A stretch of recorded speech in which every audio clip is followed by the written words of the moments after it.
За хай төгөх. Been a while те. Йоо. Ажсан амьдрсан Сайн Монгол сайн, Америк сайн уу? Монгол сайн, Америк сайн. Бүх юм сайн. Ажсан.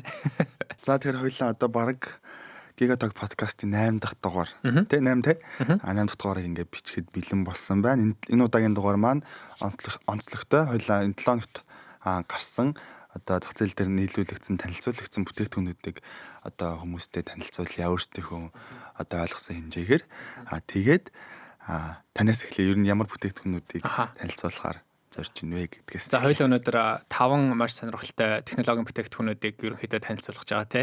Сүүлийн 1-7 хоног, 2-7 хоногт айгүй олон одоо технологийн том ивентүүд болсон. Аавлын подкастуудаас болсон. Тэгээд технологи тэр ивентүүд дээр Elon Musk ингээл нэлээд олон хүмүүс оролцсон. Тэгээд тэднээс хоёулаа харж байгаад 5 хамгийн сонирхолтой 5 бүтээгдэхүүнийг өнөөдөр хальт ярилцсан. Эхнийх нь болохоор Google-ийн Genie 3 гэдэг нэг бүтээгдэхүүн байгаа. Хоёр дахь нь болохоор бас Google-ийн Nano Banana гэдэг бүтээгдэхүүн. Гурав дахь нь болохоор Tesla-гийн Optimus гэдэг химэл оюухан дээр суурилсан робот байгаа. Дөрөв дахь нь болохоор Meta-гийн Mark Zuckerberg дөнгөж сая түрүү 7 хоног гаргасан Ray-Ban-ийн ухаалаг утас биш, ухаалаг юу вэ? Нүдний шил тийм ухаалаг нүдний шил. За тэгээд 5 дахь нь болохоор Хятадын Huawei-гийн одоо химэл оюуханы SuperPod cluster гэж бас нэг бүтээгдэхүүн. Энэ 5 бүтээгдэхүүн дээр хоёлаа гоё ярилцъя. Тэгээ. За тэгвэл шууд бүтээгдэхүүнийхээ танилцуулаарай. За тэхөө. За.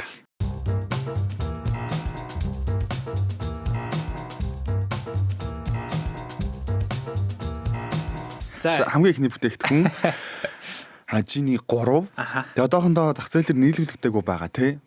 Орог байгаа. Тэг хүмүүс ашиглаж болохгүй байгаа тий. Орог байгаа. Яг нөгөө тестийн юугаар бол ашиглаад сошиал болон бусад хэвлэл мэдээлэл хэрэгслүүдээр бол яваад байлээ. Тэгээд энэ талаар дэлгэрэнгүй мэдээлэл өгөөч ээ. За Genie гэдэг чинь өөрөө нөгөө нэг чи баг байхдаа Aladdin гэдэг хүүхэлтэй кино үзчихлээсэн байлгүй те. Тэгээд тэр Aladdin дээр нэг тийм нөгөө ичидийн нэг тийм дэнлүү байдаг те. Тэгээд дэнлүүг ингээ нэг жоохон өрхөөр нэг тийм цэнхэр өнгөтэй нэг характер гарч ирдэг. Тэгээд effectively чи тэр хүнээс одоо юу ч асууж олон тэр хүн чинь тэр одоо хүн гэх юм аашийн те. Тэр нь ингээ бүх юм ингээ хариулдаг бирд те. Тийм байдаг. Тэгэхээр Genie гэдэг бас энэ үгийг ч гэсэн өөртөө бас тэрэн дээр тулгуурлаж гаргасан байж магадгүй. За тэгээд Genie 3 гэдэг энэ бүтээгдэхүүн нь юу вэ гэхлээрээ за зүгээр шууд жишээн дээр ярьчих гэж бодож байна. За одоо чинь дөнгөж сая түрүү 7 хоног би бас подкаст сонсч байсан. Jack Weatherford-ийн Making of the Modern World гэдэг одоо яг Чингис хааны тухай тий нэг тийм гоё ном байгаа. Тэгээ тэр номыг ингээд чи уншиж ингээ бодъё л та. Тэгээд за тэгвэл Чингис хаан одоо 12 дугаар зуунд ингээд явж исэн байна. За хаан төрсөн бай. Бурхан алдан ингээ гоё газар ингээ төрсөн юм байна тий. Тэр уулын хайзуу тэр нь ингээ ямар байдаг болоо гэж чам нэг тийм төсөөлөл жишээ нь одоо үүслэе гэж бодно штэ. Тэгэх юм бол чи энэ Genie 3 гэдэг бүтээгдэхүүн рүү ороод за 1200 одоо тэдэн онд тэ бурхан халдун гэдэг одоо уул ямар байсан бэ гэд одоо энэ өгөгдлийг чи ингээд бичээд enter гэд одоо кнопод дарахад шууд яг тэр ертөнц тэр интерактив ертөнцийг чиний өмнө гаргаж ирнэ гэсэн үг тий. За тэгээд ингээд чи номоо ингээд уншаа явж идлаа. За хар хорим гэд одоо тий тухайн үеийн ийм Монголын одоо эзэнт гүрний одоо шинэ тэм нийслэл байсан байна. Энэ нийслэл нь тэр үед ингээд ямар байсан болгийн гут шүү. За хар хорим 1200 хэдэн онд тий 40 онд байсан. Одоо тэр яг үеийг би хармаар байна ингээд гут шүү тэр ертөнцийг яг чиний өмнө шууд гаргаад ирнэ. Тэгээд юу нь илүү сонирхолтой вэ гэхээр тэр зүгээр нэг тийм зураг гараад байгаа биш. Яг ингээд интерактив гэдэг нь юу гэсэн үг вэ? Яг чиний ингээ өнцгөөс POV байдал чиний өнцгөөс ингээ хүн бол ингээд орчиж байгаа юм шиг байдлаар тэгээд 3D ертөнцид чи урагшаа хойшоо тэ баруун зүүн ингээд ерөнхийдөө хөдлөөд ингээ явах боломжтой. Ингээ хөдлөөд явж хахад шинэ объектууд бас ингээд гарах боломжтой. Тэгээ ингээ явж байхдаа чи бас шинэ ингээд промптууд шинэ өгөгдлүүд бас ингээ өгөөд яж болно. За энэ дээр нь болохоор шууд одоо хинж байдیں۔ Тэ за хувилаг гаргаад дээр миний хажууд ингээ явчих гэх юм уу тэ. Энэ дээр нь болохоор за Монголын одоо ингээд одоо цэрэгнүүд ингээ хажуугаар нь явуул морнууд ингээ явуулъя ч юм уу тий. Ингээл өгөгдөл ингээл өгөөл яваад тэрнтэйгээ ингээ харилцаал яваад байх боломжтой. Тим ертөнцийг, тим бүтээгдэхүүнийг ерөнхийдөө одоо судалгааны төвшөнд ингээд гаргаад явж байгаа юм байна. Би бас нэгэн бодож ирсэн байхгүй юу. Нөгөө намайг яг моёс цэрдүү байхад манай сургуулийн бас арай өөр тэнхмийн залуучууд багш нар ингээ оролцоод хар хорим хотыг яг тэгж бүтээж исэн. Одоо ингээ одоо Гэхдээ тэр үед бол яаж исэн бэ гэхээр нөгөө нэг яг бүх одоо detailтэй зураг, бичлэг юмнуудыг нь өөрсдөө хийдэг компьютер графикийн аргачлалаар хийгээд тэгээд нөгөө VR шил зүгээд ингээд дотор нь аялах боломжтойгоор хийж исэн.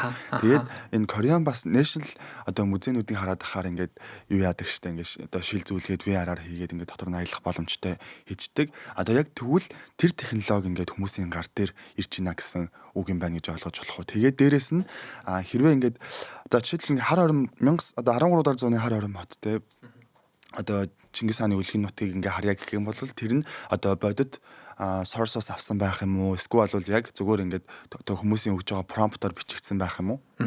Тэгэхээр миний бодлоор all over above те аль алнаас нь энэ hybrid байдлаар байгаах. Мэдээж энэ Genie 3 гэдэг модель чинь болохоор ингээд бодит source publicly одоо available information олон нийтэд ингээд одоо байгаа available байгаа энэ бүх одоо мэдээллүүдээр ингээд үндэслээд тэр ертөнцийг чиний өмнө бий болгож байгаа учраас бас тодорхой хэмжээнд мэдээж одоо бодит мэдээлэлээр суурилсан баг. Тэгтээ бас яг одоо яг тэр тухайн үеийн яг өнөөдөр те одоо бид нэр дээр ингээ үлдсэн одоо зураг хөөрг гэдэр бас хэрэг байдığım нэлээд миний бодлоор бол ховстол байх. Тийм учраас тодорхой хэмжээнд яс одоо бас яг өөрийнхөө тэр төсөөллөөр энэ ч нөө generative AI гэдэг байгаа шүү дээ. Угаасаа хэмэл оюухан ч өөр ингээ generate ингээ бүтээж байгаа учраас тодорхой хэмжээний бас өөрийнх нь ингээ бүтээл сэтгэлгээнээс бас хамт орсон л байдаг баг. Тийм. Юун дээрээс бол нөгөө тестийн хөлбрүүдийг ингээ гаргасан олон бичлэгүүд явж ирсэн. Тэгээ тэн дээрээс харахад бол нэлээд одоо чанартай тэгээ дээрээс нь хийцэл бол нэлээд наривчилсан одоо харагдчихсан. Тэгээ би тэнэс дараагийн асуулт бол ер нь ирээдүйд энэ одоо бүтээгдэхүүн гэхүү те продакт ингээ гарч ирснээрээ ямар өөрчлөлтүүдийг одоо авчрах вэ? Энэ одоо Genie 3-ын хамгийн гол онцлог ур чадварууд гэх юм уу? Онцлог одоо давуу талууд нь юу байна гэж та харж байгаа вэ? Одоогийн байдлаар бол яг энэ бүтээгдэхүүн за нэгдүгээрт одоо айгүй эрт байгаа тий дөнгөж одоо яг энэ baby хэсэг дээр ингээд бол байж байна. Тэгэхээр нэлээд бас нэг тийм хязгаарлалттай л бүтээгдэхүүн байгаа юм шиг байна. За хамгийн ихний хязгаарлалт нь болохоор яг энэ одоо world consistency буюу одоо энэ орчныгоо ингээ бий болгож байгаа ч гэсэн яг энэ нь бол яг нэг тийм амар тууштай бол байдалтай хараахан бас арай хүрээгүй байгаа юм шиг байна тий. Тэгэхээр одоо ямар нэг ингээ ертөнцийг бий болгоно гэдэг чинь тэр ертөнцийг бий болгохдоо тэр дотор нь ингээ бий болж байгаа тэр бүх одоо физик, геометр, одоо логик тий тооцоол энэ бүх юмнууд чинь ингээд яг аваад явна гэдэг чинь өөрөө бас нэлээд хэцүү л ойлголт юм байна л да. Одоо чи түрүүн ингээ өмнө ярьсан те за хар хором ингээ нутгийн тэр одоо ертөнцид ингээ ороод ингээ интерактив байдлаар тийм юу одоо харсан гэд тэр чинь болохоор урд өмнө яг аль хэдийн бий болцсон pre built буюу урд өмнө ингээ хийцэн 3D ертөнц байгаа байхгүй юу тэрийг бий болгохын тулд за одоо Unreal ч юм уу Unity гэдэг одоо engine-д байгаа те тэр engine дээр болохоор яг тэр тодорхой яг нэг тэр нөхцөлийг ингээ бий болгоо тэр ертөнц рүү болохоор хүн ингээд хараад тэн дээр геометр бүх ингээ нөхцлүүд ингээ хийцэн байгаа. Тэд нар бол ингээ хамаагүй өнөөдөр бол одоо өндөр бүтээмжтэй ингээ харагдаж байгаа.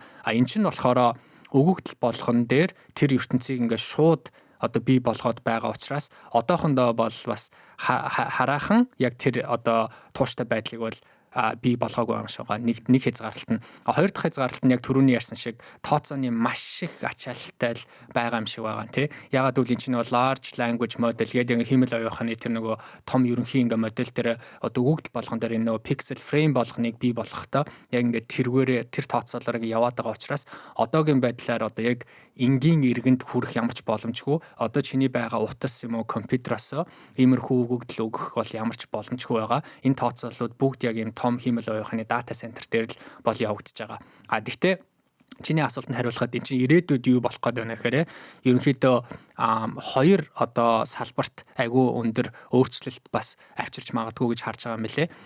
Эхнийх нь болохоор тоглоом хөгжүүлэгчдэд тий одоо чинь тоглоом хөгжүүлэгч хүмүүс чинь ингээд за ямар нэгэн ийм нэг тоглоомын одоо санаа байлаа гэж бодъё тий тэр санаагаа одоо бий болгохын тулд эхлээд нөгөө прототип гэдэг тий прототипыг бий болгоно прототипыг ерөнхийдөө бий болгоход бас нэлийн хугацаа ордог байдаг юм байна л да өнөөдөр бол бараг ингээд хэдэн сар одоо бэлтэж тэр прототип одоо proof of concept тий тэрийг ингээд гаргадаг одоо хэрвээ энэ нь ингээд ирээдүйд бий болох юм бол шууд ингээд өгөгдлөө өгөөл тэр прототипаа шууд одоо гаргах тийм боломжтой. Тэр нь нэг том одоо хувьсэл хөгжил байж болно гэж харж байгаа.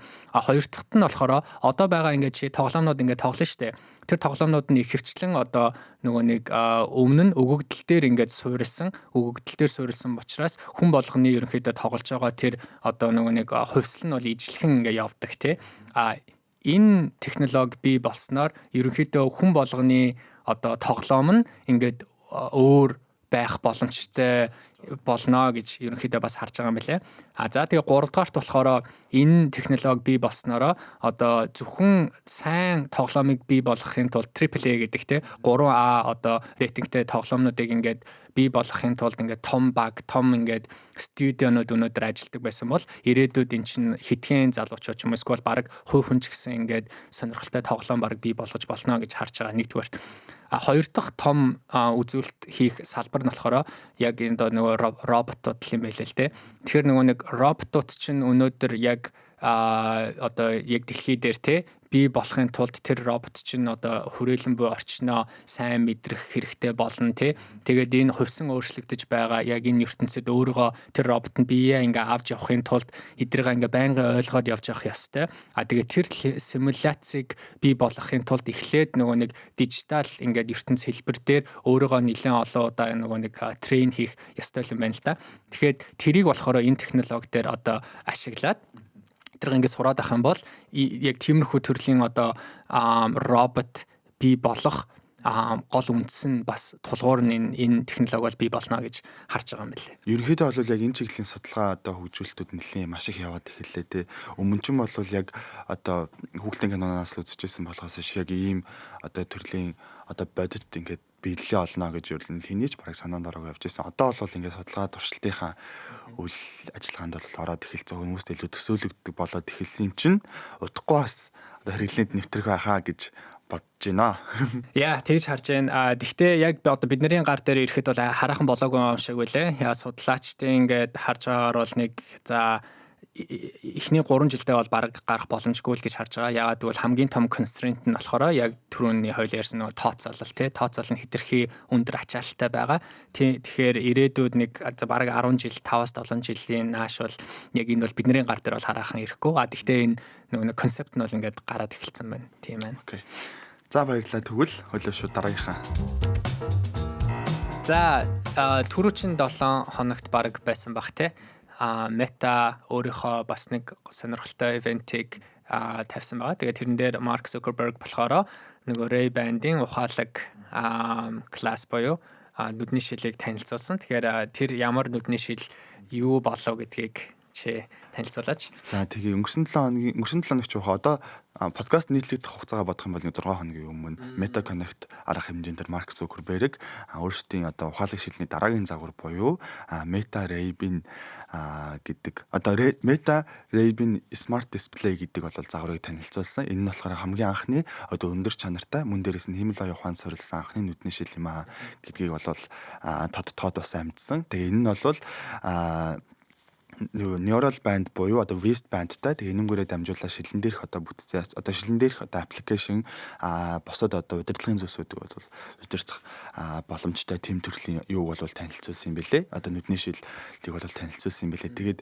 энэ нь болохоор хүмүүсийн одоо анхаарлыг татж байгаа нь бол нүдний шил гэхэд харьцангуй өндөр нэвтрэлтэй буюу одоо 12 мегапиксел яг одоо 9 сарын 30-нд бол зах зээлд одоо зарагдаж эхлэх гээд тэгээд $799 бол зарагдаж эхэлж байгаа гол бүтээгдэхүүн болж байгаа юм билээ. Вау. За тэгээд зүгээр нэг сонирхолтой юм одоо за энэ ингээд шилийг би зүүлээ те. Тэгэхээр ингээд дотроо ерөнхийдөө янз бүрийн л одоо хэрэглээнүүд байгаа л гоо те. Тэгээд тэр хэрэглээнүүдийн талаар чи нэг хальт дурдаач. Тэгээд чамд ингээд бас өөр чин таалагдсан хамгийн гоё хэрэглээн чинь юу байна гэж ерөнхийдөө чиний хувьд харж байна. Ер нь хэрэгтэй юм уу ийм смарт класс ерөнхийдөө хүн ер нь зөв шаардлагатай юу? Тэгэхээр энийг ингээ ярихын тулд байгаа зү ярихын тулд ч байх уу заяа.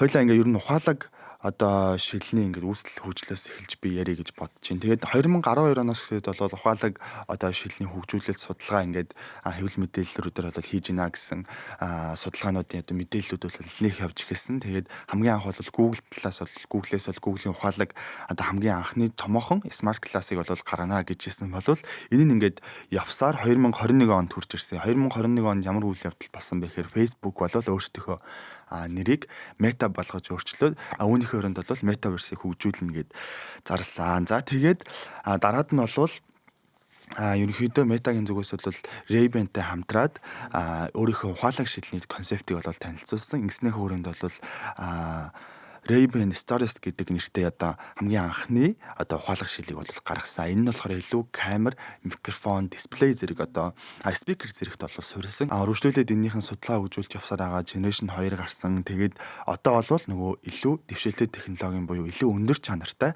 Тэгээд дээрэс нь хамгийн гол нь өөрсдийнх нь хөгжүүлж байгаа, өөрсдийнх нь одоо экосистемд одоо гарч ирж байгаа хэмэл олон ухаанд суурилсан бүтээгдэхүүний бол ингэж гаргаж ирж байгаа юм билээ. Тэгээд энэний гол онцлог нь бол та ингээ бугуувч зүгээд одоо хоёулаа хэдэн 7 хоногийн баг анхны дугаараараа ярьжсэн. Ингээд өөрсдийнхөө wristband-ыг туршчаа гэгээд тэгээ энэний одоо үйл хэсэг болох одоо шил зүгээд дээрэс нь бугуувч зүгээд шилэн дээрх одоо босод одоо төхөөрөмжүүдэд удирдах боломжтой гарч ирж байгаа юм бэл. Тэгээ үндсэн дөрвөн одоо юу одоо үйл хөдөлгөөнийг одоо үйлдэлийг илүү хэрэглээг илүү онцолж байгаа юм билээ. Тэр нь болохоор нэгдүгürt бол камераар зураг авах. Тэр нь болохоор 12 мегапикселтэй тэгээ 3200 харьцаг нь 2420 гэсэн одоо нэгтршилтайгаар зураг авах боломжтой. Энэ нь бол надад таалагдж байгаа. Яг одоо сүүлийн орчин үеийн одоо ухаалаг утаснууд бол 48 мегапикселтэй ультра wide хэсэг нь бол 12 мегапикселээр ингээд авж байгаа ч гэсэндээ яг харьцангуй нүдний шилээр одоо зураг авахд бол илүү тохирсон тий. Зураг авах байтугай баг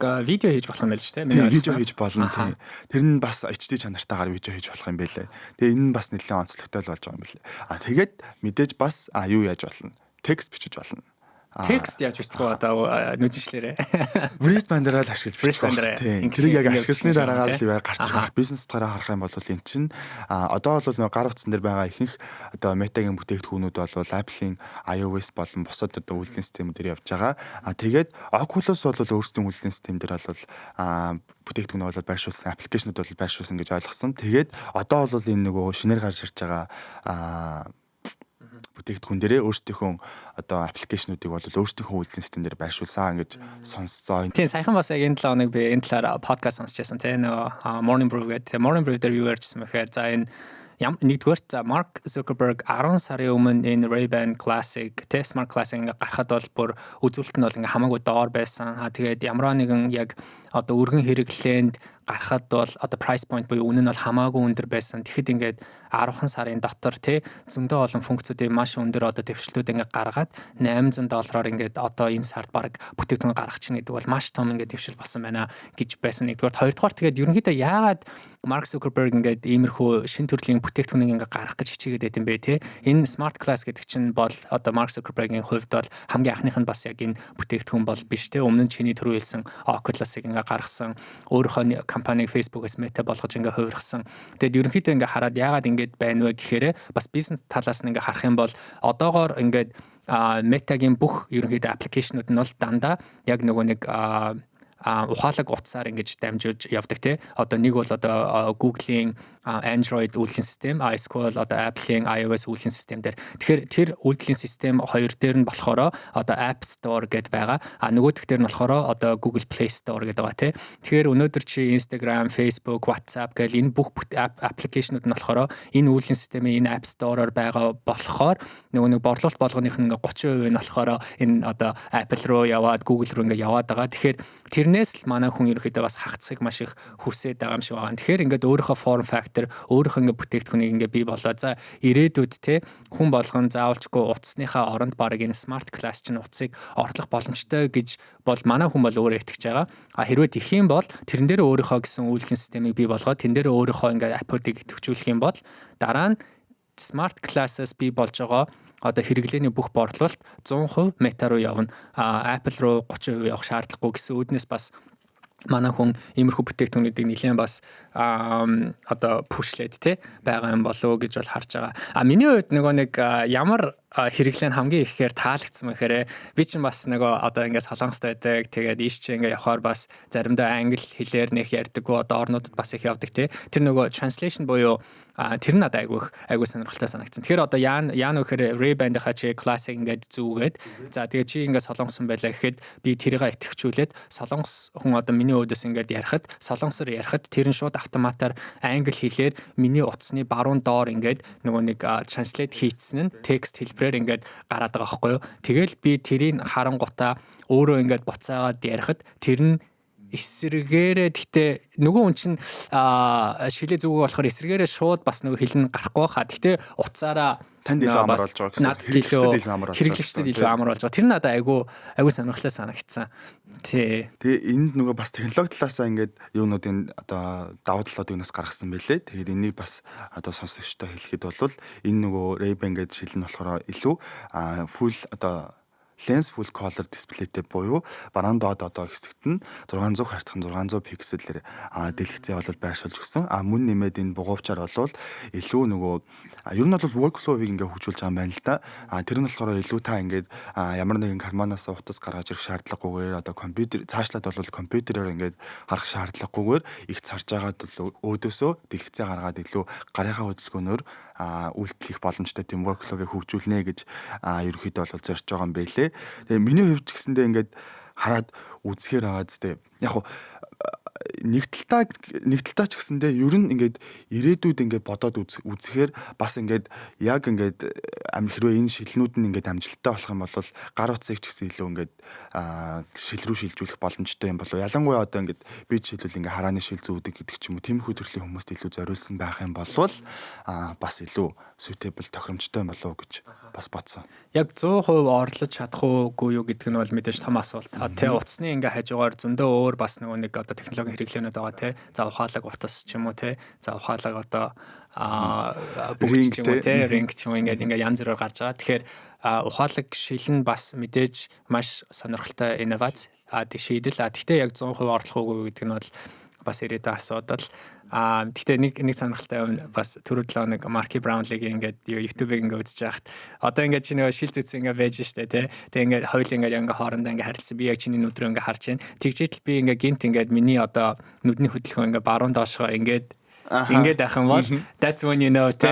За манай ямар нэгэн мэдээлэл харж ийн тий гэж бас тэр инээдтэй надад санагдсан. Дараагийнхаа тавхраарэ. За дараагийнх нь бол Google-тэй холбоотой байсан тий. Google-ийн Nano Banana тий гэдэг одоо бүтээгдэхүүнийг бол бас танилцууллаа. Тэгээд сошиал орчинд ч гэсэн үүгээр одоо гаргасан зургууд нэлээд тарсан гэж би ойлгосон. Энэ чинь гэхдээ хэрэглэнд нэвтэрсэн биз дээ. Хэрэглээнд аль хэдийн нэвтэрсэн байгаа. Тэгээд нөгөө одоо гараад байгаа энэ нөгөө зураг мурагч юм бол бүгд энэ одоо технологиор хийгдэж байгаа. Тий, ер нь зураг засвар янзлал тий фото эдитл гэж харж байгаа юм билэ. За Nano Banana дөнгөж сая гарлаа.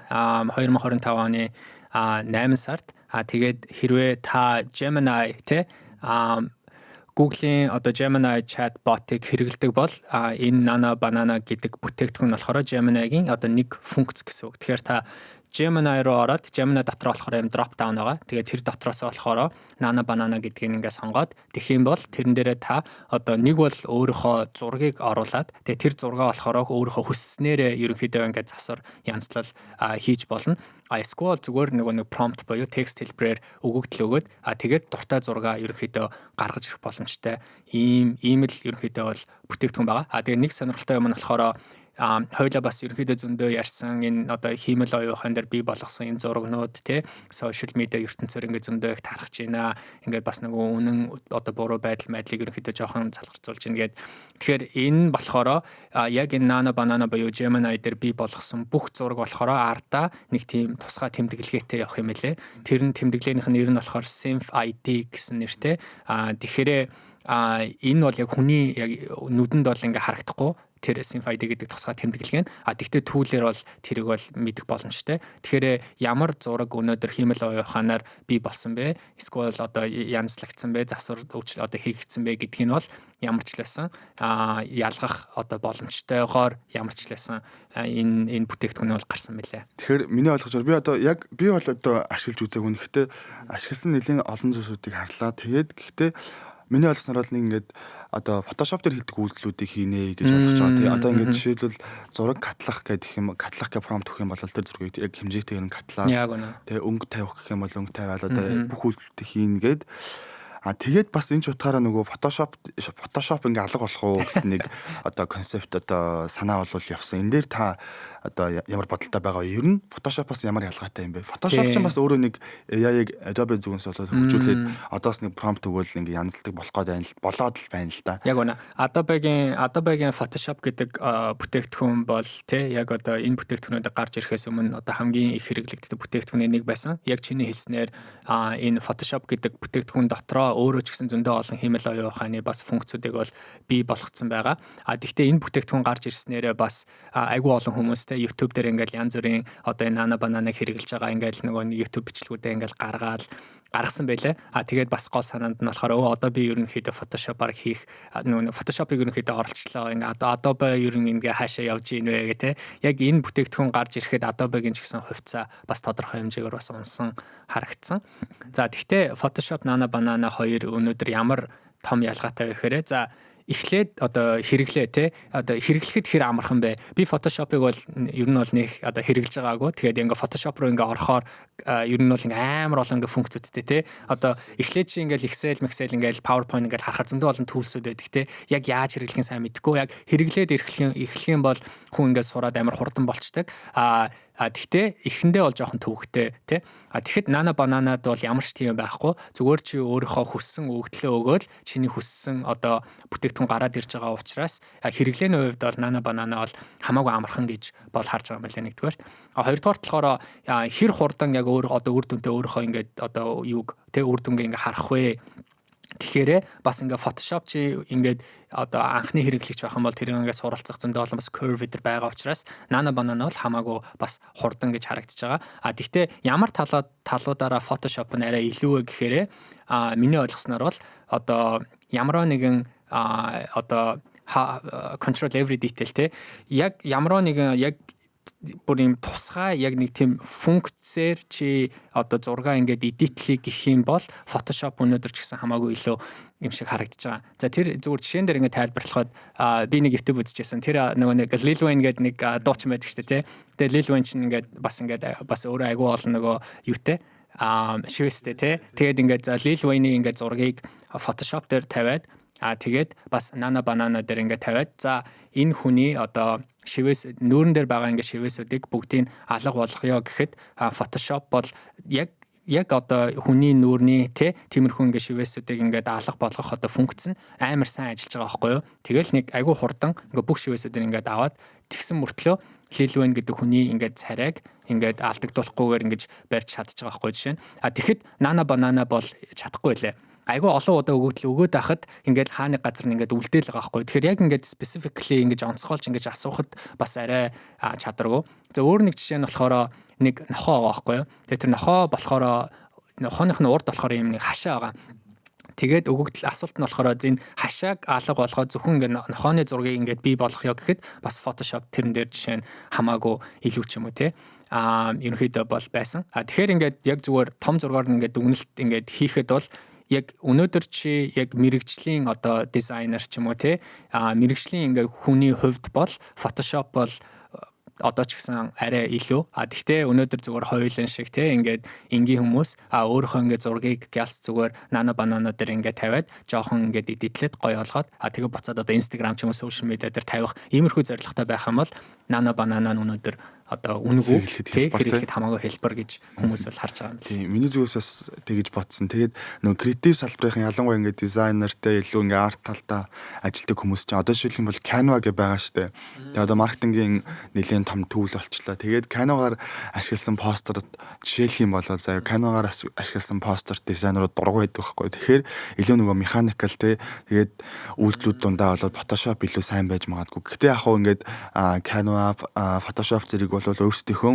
одоо үйлдлийн систем дээр бол хэмэл оюун ухаанаа хөгжүүлээд эхэлжлээ. Гэхдээ миний нэг ажигласан юм нь бол яг хөө одоогийн байдлаар бол ингээд нөгөө Photoshop гэдэг ч юм уу илүү ингээд сайн байгаа боловч яг цаашдаа бол үргэлжлээд явах юм бол энэ Nana Banana бол бүр ингээд айгүй олон функцүүдийг өөртөө багтаах боломжтой. Жишээлх юм бол надад ямар нэгэн хэрэг гараад Z зураг хэрэгтэй боллоо гэхэд би өөрийнхөө селфиг аваад Z зураг болгох гэх юм бол болгоч магадгүй. Гэтэ яг хоо наваа нэг Samsung-ийн камераар авсан юм шиг л болгоод байлээ. Тэгээд тийм. Гэхдээ ингээд бүр ингээд цаашдаа хөгжих юм бол илүү том хэмжээний ингээд шийдэл болох боломжтой гэж би бол харж байгаа. Энэ дээр таны бодол бас ямар байгаа вэ? Тэгээд дараагийнхаа сэдв рүү оръё.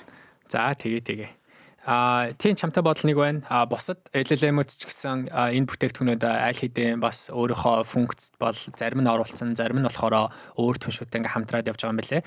Nana Banana бол яг одоо Google-ийн бүтээгдэхүүн Gemini дотроо л ингээд яг оруулсан байгаа. Тэгэхээр нөгөө deep integrace аль хэдийн ингээд хийцэн. Тэгээд одоо хэрэглэгчдэд бол ингээд хамаагүй амархан юм бүтээгдэхүүн бол бий болчлоо. За ChatGPT буюу одоо OpenAI болохоор өөр ингэсэн бас бүтээгдэхүүнтэй DALL-E гээд тэгээд тэр DALL-E нь болохоор чи бас ингээд ChatGPT рүү ороод тэгээд өөрсгөө одоо хүссэн зургаа ингээ оруулаад тэгээд тэрийг бас ингээ гаргаад ирэх боломжтой. Anthropic Cloud бол гэхдээ иймэрхүү төрлийн функц одоохондоо бол арай гаргаагүй байгаа юм шиг үлээ. Тэгэхээр гэхдээ ер нь бол зарим LLM-д ч гэсэн яг шиг ингээ явж байна. Ерөнхийдөө multi-model гэж нэг концептэд байгаа. Одоо LLM-ийн chatbot-ын ингээ хувьд тэрний юу гэсэн үг гэхээр зөвхөн одоо текстийг текст болгохоос илүүтэйгээр одоо текстийг одоо дуу болгох ч юм уу текстийг видео болгох, текстийг зураг болгох, эсвэл одоо текстийг код болгох ч юм уу ингээд зөндөө олон байдлаар одоо чиний өгж байгаа өгөгдлийг өөрөөр ингээ хэлбэрээр гаргаж ирнэ гэдэг нь болохоор multi-model chatbot гэж харагдаад байгаа. Тэгэхээр ингээд ерөнхийдөө бүх LLM-үүд өнөөдөр тэр зүг рүү бол явж ах шиг байна. Тэгэхээр LLM-үүд нь ингээд ийм хүчрхчээд байх юм бол тусгайлагдсан хийгдсэн одоо Photoshop, Canvas эднэрийн ирээдүй бас ямар байх вэ гэдэг бол том асуулт болж үлдэх байх шиг байна тий. За ойлголоо тэгэхээр дараагийнхаа сэдв рүү оръё. За тэгээд дараагийн сэдв болохоор за хятадд Huawei гэдэг компани өөрийнхөө одоо хэмэл оюун ухааны SuperPod cluster гэдэг ийм нэг бас зүйлийг танилцуулсан байна. Энэ талаар чи хаалцаач. За би айгүй хязгаарлагдмал мэдээллийн хүрээнд хуваалцсан шүү. Айгүй олон технологийн хэллүүд байлаа. Бас технологи илүү ингээд яг энэ чиглэлээр сурч төгссөн, эсвэл энэ чиглэлээр ажилладаг хүмүүс бол бас манай дээр комент бичиж одоо мэдээлэл өөрсдийнхөө ойлголтыг хуваалцаарай гэж хүсье. Тэгээд өнгөрсөн 7 хоногт бараг 4 хоногийн өмнө бол Huawei өөрсдийн ивент дээр Meta Connect 2025 гэж болсон бол Huawei Connect бас 2025 гэж болсон. Үүн дээр бол компани захирал SuperPod болон Ascend AI чипүүдийг бол танилцуулсан. Гэхдээ энэ нь бол 2030 он гэхэд бол нэвтрнэ гэж харж байгаа юм билээ. 2025 оноос бол арай харахандаа бол нэвтрэх боломжгүй. Тэгээд эндээс бол хүмүүсийн онцлог одоо онцлсан 2-3 зүйлс байсан. Хамгийн нэгдүгürt бол энэ нөгөө Nvidia-гийн Hopper чипийг бол илүү чипийн бүтээмжийг бол илүү 6-аас 7 дахин хурцсаж байгаа гэж одоо нэмэгдүүлж байгаа гэж бол танилцуулсан. Тэгээ энэ нь бол надад ч гэсэн одоо илүү сонирхолтой санагдсан. Хоёрдугаар бол яг энэ шийдвэр одоо гаргалт бол одоо энэ танилцуулсан бүтээгдэхүүн бол нөгөө хоёлаа бас 2-7 хоногийн өмнө бас ярьж байсан. Ер нь бол Бээжингийн талаас бол нөгөө Nvidia-гийн чипийг хоригдох гээд байна. Ингээд томоохон компаниуд руугаа битээ хэрэглэе гэж санал болгох гээд байна гэсэн болвол яг өнгөрсөн 7 хоногт бол томоохон мэдээлэл явсан нь бол Бээжингийн засгийн газраас бол томоохон компаниудад бол Nvidia-гийн чипийг одоо ашиглахыг бол хоригдсан тий. Тэгээ яг энэндээ одоо юу яагаал нөгөө нэг зэрэгцээд бол энэ өөрсдийн Ascend AI chip болон SuperPod Super Cluster-ыг бол танилцуулсан илүү хэл мэдээлэл болон одоо сонсогчдод үзэгчдийн бол хамгийн томоохон анхаарлыг бол татлаа. Окей. За тэгэхээр миний ойлгосон ингээд зөв гэх юм бол Америк улс агуулаг чипүүдийг үйлдвэрлэж байна тий. За тэгээд Америкийн засгийн газар хамгийн сүүлд за энэ чипүүдийг хятад руу зарж болно гэд тэгсэн. Тэгсэн чинь хятадын засгийн газар одоо болохоро гойгүй би одоо чиний хагас дамжуулагч чипүүд надад одоо биднэрт шаардлагагүй. Бид нэр одоо өөрсдийнхөө үндэсний үйлдвэрлэлээ дэмжин өөрсдийнхөө ингээд чипүүдийг гаргана гэд тэрнийх нь одоо түрүүнд явж байгаа компаниудын нэг нь болохоор Huawei өөр ингэсэн ингээд чипээ бий болгосон 910 ASN 910A, ASN 910B гэдэг нэвтэрсэн байгаа тийм. Нэвтэрсэн байгаа. Тэгэхдээ энэ чипүүдтэй болохоро бас нэг айгүй нэг тийм сонирхолтой байдлаар архитектурын бас нэг сонирхолтой байдлаар хэрвээ бий болгох юм бол одоо Nvidia эднэрийн чипүүдтэй ингээ харьцуулахад баг үр дагавар нь үр дүнд 4-5 дахин баг илүү байна гэж чи ярьж байна. Тэгэхээр яг энэ супер под кластерыг яг бий болгоно гэдэг нь зүгээр чиний ойлгож байгаа тийм яг юу гэсэн үг юм бэ? Яг чипээ хийгээд байгаа юм уу? Эсвэл чипийн байрлалыг яриад байгаа юм уу? Архитектурыг яриад байгаа юм уу? За энэ дээр би яг өөрийнхөө одоо ойлгож байгаагаар тайлбарлая. За би бас ChatGPT-д үзээ. Тэгээ маш олон технологийн одоо юуг ярьж илээ. Одоо онлыг гаргаж илээ. За тэгээд юуны өмнө эхлэхэд бол 910 чипийг бол гаргасан. 900 ASN 950, 960, 970-ыг бол 2026, 2027 онод гаргана гэж тайлбарласан. За тэгээ ASN-ыг бодоод үзэх юм бол нөгөө хуулийн өмнө ярьжсэн Blackwell суурь буюу илүү архитектурын ингээд дизайн одоо болоод явчихж байгаа юм шиг одоо явж байгаа юм байна. Тэнгүүд гол асуулт нь бол нөгөө супер под супер кластер гэж байгаад байгаа. Тэгээ энэ дээр бол нөгөө технологийн одоо илүү загварчлаас гадна одоо тэр одоо юу гэж орчуулах юм бэ? Илүү нөгөө нэг шийдэл гэх юм уу? Шийдэл нь бол арай өөр байгаад байна. За тэгээ энийг би ингээ асууж үтлээ. Энд чинь ер нь бол илүү хэрэг хүчтэй юм бэ гэд. Nvidia дээр ч гэсэн супер под гэж байгаа. Тэгээд за би энийг бүр энгийнээр тайлбарлая. Өөртөө ойлгохоор асуугаар тайлбарлая заяа. За ингээд гэтээ супер под супер кластер гэдэг нь бол чип биш шүү. Суурь гэж ойлгож болно заяа. За тэгтээ нэг одоо дангаараа чипийн бүтээмж заяа. Тэнгүүд нэг чипийг 10 болгож багцлаад суйрлуулсныг плаг одоо юу гэж нэрлэдэг байгаа. Супер под гэж нэрлэдэг байгаа заяа. Одоо тийм хэмжээний хүчин чадал гаргаж ийн гэсэн үг шүү дээ. Нэг супер подыг 11 супер под буюу 10 чипийг дахиад кластер дээр суйрлуулчихаар нэг кластер гэж одоо нийлүүлчихээр нэг кластер буюу 100 чип нэг кластерын одоо бүтээмж хүч чадалтай тэнцнэ гэж ойлгож болмоор санагцсан. Тэгээд үргэлжлүүлээд нөгөө энэ дээр дахиад нөгөө асуулт нь гарч ирж байгаа нь энэ хэрвээ ингээд амжилт танилцуулагдсан бүтээгдэхүүн амжилттайгаар зах зээлд нэвтэрчих юм бол Nvidia-гийн нөгөө хүчин чадлаас бол 6-аас 7 дахин илүү гэж зарлж байгаа. Гэхдээ нэг одоо зүгээр эргэлзүүлж байгаа зүйл нь энэ тестээр баталгаажаагүй. Хэрвээ яг ингэж яг үнэндээ өөрийнхөө хэмжүүрээр бол өөрсдийнхөө одоо хэмжүүр юугаар бол 6-аас 7 дахин их гэж тайлбарлаж байгаа ч гэсэндээ энэ нь яг зах зээл дээр батлагдаагүй учраас энэ бас эргэлзээтэй хэвээр байгаа юм билээ. Тэгээ энэ бүр маш олон юм том төрөгдүүлмээр юунуудыг бол үр дүнгуудыг бол хуваалцчихсан. Жишээлх юм бол санаахон чиглэлээр бол Huawei-г бол 15 дахин их гэж байгаа буюу хэрвээ санаахон чип дээр ингээд аваад үзэх юм бол Nvidia-гийн 76 терабайт гэж үзэх юм бол Huawei-ийн ASN 950 бол 1152 терабайт гэж байгаа байхгүй. Одоо өөрсдийн танилцуулагдсан одоо үзүүлэлтээр гэж байгаа юм байлээ. Тэгэхээр цаашдаа бас юу болох нь вэ? Тэгээд дээрэс нь бас илүү нюансыг нь аваад үзэх юм бол зүгээр миний хувьд зүгээр миний харж байгаагаар ингэж танилцуулсан нь бол илүү ийм жоохон оо pop юм аягтай ингэж танилцуулсан нь бол нэгдүгürt бол энэ технологийнхоо өрсөлдөөн гэдгийг зориулахаар биднэрт одоо та одоо Америкийн талын бүтээгдэхүүн болон чипийг хоригдсноор бид нар ч гэсэн ингээ хөгжүүлж байгаа бүтээгдэхүүн байгаа шүү гэдэг одоо үндсийг илүү гаргаж ирэх гэж ингэж томоор бол танилцуулсан баг.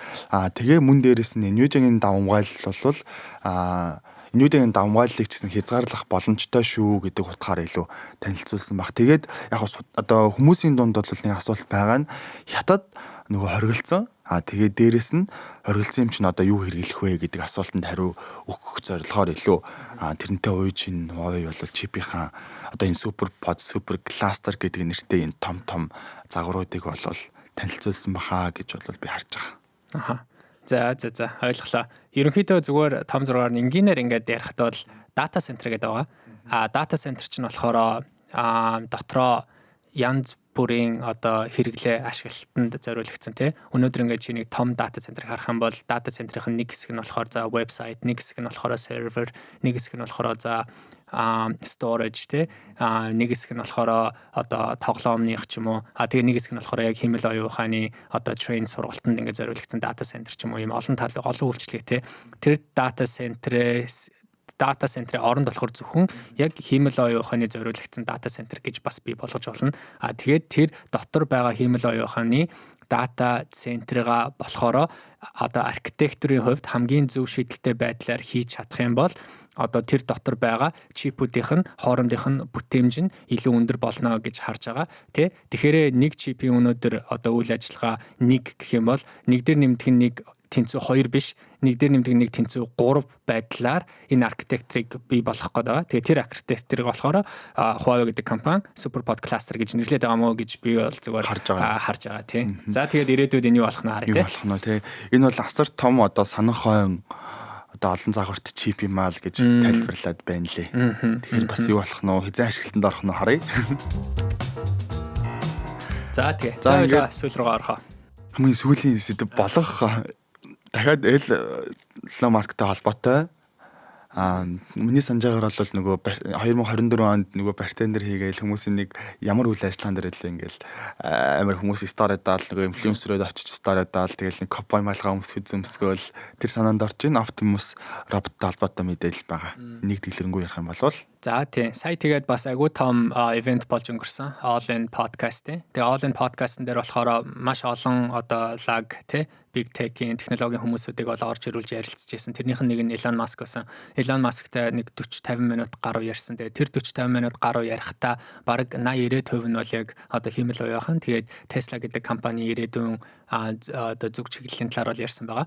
Тэгээд тэрнийх нь нэг том бүтээгдэхүүн нь бол Elon Musk өөрийнхөө нөгөө Optimus robot гэдгийг бол бас танилцуулсан. Чиний хэлснээр Optimus robot нь бол аль хэдийн одоо тий ер нь бол гараад ирсэн байгаа. Гэхдээ хүмүүс бол харагдсан байгаа.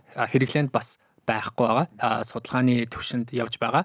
Гэхдээ энэ сүүлийнх нь version буюу одоо энэ 3 дахь version гэдэг юм л да. 3 дахь version хэрвээ гарч ирэх юм бол ерөнхийдөө манай хүний харж байгаагаар бол ирээдүйд ер нь роботыг нэг хоёр хэсэгт хуваад байгаа юм байна л дээ. Нэг төрлийн робот нь болохоор яг ийм narrow task specific robot буюу ийм тусгай зориултын робот те яг энэ даалгавар дээр онцгойсон ийм робот гэж байгаа. Энэ болохоор ийм үйлдвэр дээр ингээ байдаг. Зөвхөн яг нэг төрлийн л одоо нэг төрлийн л юу гэмдэ даалгавар хийх одоо боломжтой тийм нэг төрлийн одоо робот байгаа. Нөгөөх нь болохоор энэ ерөнхий зориултын робот гэж байгаа байхгүй юу? Энэ нь болохоор өргөн хүрээний робот, баг юу ч хийх боломжтой ийм робот гэж байгаа. Тэгэхээр Elon Musk-ийн Optimus robot гэдэг нь энэ өргөн одоо зориултын роботыг ерөнхийдөө бий болгох шатанда явж байгаа. Тэгээ тэр статусаар нь бол одоо нийт ард түмэнтэй танилцуулсан байсан тий. Ерөнхийдөө бол нөгөө нэг юу юм бэ лээ шүү дээ тий. Humanoid robot гэдэг хугтгуун бий болоод байгаа юм байлаа шүү дээ тий. Илүү нөгөө бүтцлэгдсэн одоо яг хүн шиг тий. Тэгээ яг энэ дээр нөгөө бичсэн байна л да. Нэг үнийн хувьд нэг 20-30 мянган долларын одоо үний одоо таамагтайгаар тий. Өөрөөр хэлэх юм бол нэг Tesla ч бараг 20-30 мянган долларт хэлбэлцдэг тий. Тэгээд хүмүүсийн бас ингээл ажиллах хүчний ингээд юуг болвол дутагдлыг бол нөхөх зорилготой нэтрийгээд ярьж ирсэн. Тэгээд бол яг юу их юм бэ энэ роботтэй? Ямар онцлог даваа талуудтай юм бэ гэдгийг ярих юм бол бүх юм хийж чадна. Ерөнхийдөө яг одоо янз бүрийн даалгавар хийх боломжтой тий. Ерөнхий зориултын робот гэж байгаа байхгүй юу? Тэгэхээр одоо гэр ах үед тий. Одоо чиний яг өөрөө чинь одоо туслах болох боломжтой робот л гэсэн үг тий. Тэгэхээр энэ роботыг чи за $20,000 манай хүн бол $20,000 зарах боломжтой гэдэг. Тэгэхээр чи $20,000 энэ роботыг ирээдүйд жишээ нь ингээд авах юм бол тэр хүн чиний бүх зүйлийг хийх боломжтой. Гэрээ чин цэвэрлэн, тоос чин одоо тий тоос чин аавн, аяга чин угаан тий ерөнхийдөө бүх юм хийх чадвартай гэж бол харж байгаа. Тэгэхээр энэ бол бас маш том ерөнхийдөө дэвшилт болох боломжтой гэж бол хараад байгаа. Тэгээд нөгөө хиймэл оюун ухаан энэ робот хоёр чинь ерөөхдөө яг баг ижил параллел ингэж яваад байгаа байхгүй юу? Бас яг сая 2 7 өдрийн өмнө Google event дээр Google-ийн senior director гээд ихчүүд юм байлаа. Carolina Parada гээд. Тэгээд Google ч гэсэн бас өөрийнхөө бас ингээ роботыг ингээ хөгжүүлээд явж байгаа. Тэгээд тэр хүний хэлж байгаагаар бол 2-3 жилийн өмнө бол ингээд одоо роботын одоо хөгжил дэвшил бол ингээ хамаагүй ерөөдөө бол хойно байсан. Тэгсэн чинь гинт яг одоо энэ нөгөө LLM chat ботод ингээд гараад ирсэн чинь ерөөдөө chat bot чинь одоо ерөнхий баг юм химэл оюухан болоод байгаа шүү дээ тий. Чи ингээд хүссэн зүйлээ асуунгууд чамд ингээд хариулж чадаад байгаа тий. Гэхдээ энэ бол одоогийн байдлаар чи текст өгнө өөдөөс чам руу чин текст хариулт өгöd байгаа шүү дээ. Тэгэхээр одоо энийг ерөөсөө чи текст өгнө робот руу текст өгнө тэр текстийг болохоор үйлдэл болгож хувиргаад байгаа байхгүй action. So text to text биш text to action хөдөлгөөн болгоод байгаа байхгүй юу. Тэгэхээр угаасаа тэр нөгөө нэг software буюу одоо оюун ухаан нь аль хэдийн бүрдсэн. Тэрийг компьютер дотор ингээд робот дотор ингээд хийчихэд тэр чинь өгөгдлийг үйлдэл болгоод байна л гэж. Тэгэхээр тэр нь бол ингээ хамаагүй хурдан хөгжил нь ингээ хамаагүй хурдан явж байна гэж бол хэлж ийсэн. Гэхдээ хамгийн том асуудал нь өнөөдөр бол гарны л асуудал юм бэл. Яагаад? Apparently одоо энэ хүний гар чинь амар хэцүү юм байна шүү дээ. Ингээд базаж мазаад. Тийм базаж мазаад одоо ямар нэгэн байдлыг ингээ хүнд одоо тий одоо ямар байдлаар хүрхүү ч юм уу тий гараар ер нь хийх боломжтой зүйлс маш их л байд юм байна. Тэгээд Elon Musk-ийн хувьд бол өнөөдрийн бидний энэ роботын хамгийн том асуудал бол гарны проблем л гэж хэлээ. Тэгээ энэ гарны проблемыг бол одоо шийдэлт хүрэхийн тулд нэлээд бас тий цаг хугацаа бол орно л гэж манай хүн бол харж байгаа юм лээ. Ер нь та байсан бол та хэрвээ ингээд хөдөлж авах нөхцөл үүсгүй ер нь байсан бол хөдөлж авах уу?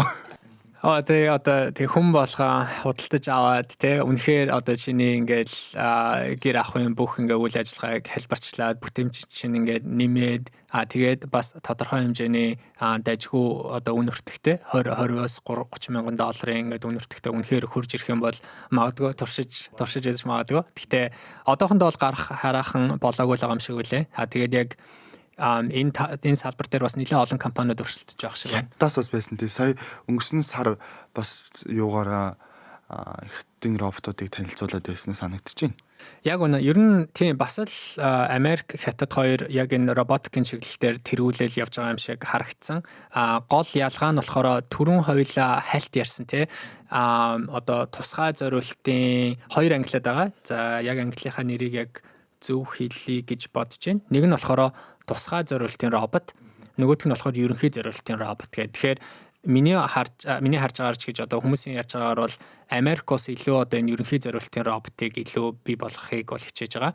Хятад болохоор энэ тусгай зориултын роботыг илүү бий болгохыг хичээж байгаа юм шиг харагдаж байна. Хятад нэлээд олон яг юм тусгай зориултын роботуудыг бол маш их хэмжээгээр аль хэдийн үйлдвэрлээд эхэлсэн. Гэхдээ энэ роботууд нь бол яг одоо бидний одоо яг одоо хэрэглэгчдэд гэхээсээ илүүтэйгээр одоо үйлдвэрлэлд илүү зориулагдсан тий зөндөө олон одоо агуулгын үйл ажиллагаа ч юм уу Tever Logistics ч юм уу тий иймэрхүү газруудад бол нэлээд ихээр аль хэдийн байршуулагдсан байгаа юм шиг үлээ. За сүүлийн асуулт энэ юу нь ямар одоо эрсдлүүд гарах уу тий жишээлх юм бол нөгөө ингээл юу яадаг тооцоолон бодох эрсдэл одоо тооцоолон бодоод ингээ хүнд хариу үйлдэл хийх одоо юуг бол туршиж байгаа гэдгсэн тий тэрүүнгээр бол илүү нөгөө сэтгэн бодох чадварыг илүү хөгжүүлж байгаа гэдгсэн ямар нэгэн байдлаар зах зээл дээр ингээ нэвтрүүлэгдээд ашиглалтанд орлоо гэхэд эрсдэл гарах уу хамгийн том эрсдэл нь аюулгүй байдал тий одоо чи ингээд гэртээ байж ахт хажууд ингээд за жоохон мөлхөж явж байгаа ингээ хүүхдэн тий тэр хүүхдийг одоо жишээ нь яаж аюулгүй байдлын талаас тэр чинь орчноо амар сайн мэдрэх хэрэгтэй байнгын одоо итерацаар ингээд өөрийгөө хөгжүүлээд явж явах хэрэгтэй тэгээд ойр хавьд байгаа одоо ямар ч хүн ямар ч юмд ингээд аюулгүй байдлаар байлгана гэдэг чинь маш их хөгжил дэвшил шаардлагатай байгаа байхгүй юу. Өнөөдөр сая хоёлаа ярьсан Genie 3 гэдэг энэ модель чинь одоо тэр ертөнцийг бий болгож байгаа ч гэсэн яг энэ ертөнцийнх өнөөдрийн физик, логик, геометрийг хараахан ойлгоогүй байна гэж байгаа байхгүй. Тэгэхээр дижитал ертөнцид өнөөдөр угаасаа химэл оюун ухаан бол жинхэнэ ертөнцийн физик, геометр тэ логикийг хараахан ойлгоог байгаа. Тэгэхээр энийга дараа нь эхлээд одоо дижитал ертөнцид ойлгоод тэгээд тэрийг дараа нь болохоор жинхэнэ ертөнцид одоо сургаад тэ тэгээд ямар ч байдалд ингээд аюулгүй байлгана гэдэг миний бодлоор амар том л одоо лип амар том дэвшилт байх шиг бол харагдаад байгаа. Тэгэхээр энэ бол нэлээд олон жилдээ миний бодлоор бол баг гарч ирэхгүй байх. Тэгтээ бас юу болох нь аюулгүй байдал миний бодлоор хамгийн том эрсдэл. Тэгээд ирээдүйд ямар эрсдэл гэх юм нөгөө Терминатор кино тэр ч одоо яг Терминатор би яг нэрийг батлаа Терминатор тий. Тийм яалтч. Гэхдээ ер нь бол та ингээ анзаарах юм бол ингээл томоохон компаниуд нэг юм зарлахтаа 2030 он гэдэг юм тий. Тэгэхээр 2030 онд бас юу болох вэ? 2030 онд их юм болох гэдэг тий. 2030 он гэдэг тий. За боллоо тэгэхээр энэ 7 хоногт ингээд танилцуулагдсан бүтээгдэхүүнүүд болон одоо хэрэгтэй зүйлсүүдээ ингээ хуваалцлаа. Баярлалаа. Ер нь бас энэ 7 хоногт нэлээд их зүйлс боллоо. Өнгөрсөн 7 хоногт тий. iPhone 17 танилцуулагдлаа. Бас нэлээд шууган боллоо. Тэгээд хятадын мэдээлэлээс ахуулаад Америк Трамп гэл яг хоо ингээ технологийн салбарт бол маш олон зүйлүүд боллоо. Чи iPhone 17 авах юм уу? Үгүй. Чамд iPhone Air хэрэг санагцсан. Би нэр өчтөр юу яасан шүү дээ. Costco ороод iPhone Air үзсэн шүү дээ. Амар нэмэх юм лээ. Одоо ингээд юуны энэтэй ижлэн баг. Ингээд бүр аюу нэмхэн баригдчихлээ. Гэхдээ надаа юу Air-ийнх нь камер жоохон бүх үзүүлэлт жоохон муудцсан юм шиг байна тий. Нэмхэн л болохоос биш. Болохоос биш яг хөө тийм л ах. Гэхдээ нөгөө камерын ийм одоо хэлбэр гэх юм тэр нэг таалагдахгүй байгаа. Тэр нөгөө orange өнгийн iPhone 17 Pro таалагдж байгаа. Гэхдээ ах үгүйгээ сайн мэдэхгүй байна. Тий. iPhone Air чинь гэхдээ гарч ирснээрээ хоёр iPhone Air-ийг чи хооронд нь ингээд нийлүүлээд тэгээд хооронд нь ингээд хавсрах юм бол одоо Samsung-ийн Fold болчихж байгаа байхгүй. Тэгэхээр ерөнхийдөө iPhone Air нь яг өнөөдөртөө нэх одоо хүмүүст бол тийм сонирхолтой бүтээгдэхүүн гэхээс илүүтэйгээр одоо Apple компани ирээдүйд өөрийнхөө бас нөгөө нэг зэрэгцэгтэй Fold гэдэг бүтээгдэхүүнийг гаргах гад эхлээд Fold-ыг бий болгохын тулд form factor буюу одоо өөрийнхөө утасныхаа нэмхэн болох хэвээр. Тэгэхээр яг одоо эхнийхэн шатын болов уу гэж бас агүй олон судлаачид харж байгаа юм билэ. Тийм билээ. Тэгээд Солонгост бас утас авах чаа амарх юм бэл ч тээ. Одоо би жишээлбэл нэг утас авах бол шууд 17 болгочих болох юм бэл ч нөгөө. Трейдер тийм. За тэгэхээр эх 7 хоногт хоёлаа уулзцгаа эх 7 хоногт бас олон зүйлсүүд болох шинжтэй байна. Тэгээ удахгүй бас хоёлаа зочин оруулж эхэлнэ тий. За тэгээ. Тэгэлинг нь бас аюу хурдан фаны дуусгаад байна гэсэн комментүүд явж ирсэн. Ингээд тэгвэл дуусгая да. За. Окей. За тэгээ. За удахгүй уулзцгаа сонсогчдоо баярлалаа. За баярлалаа. За.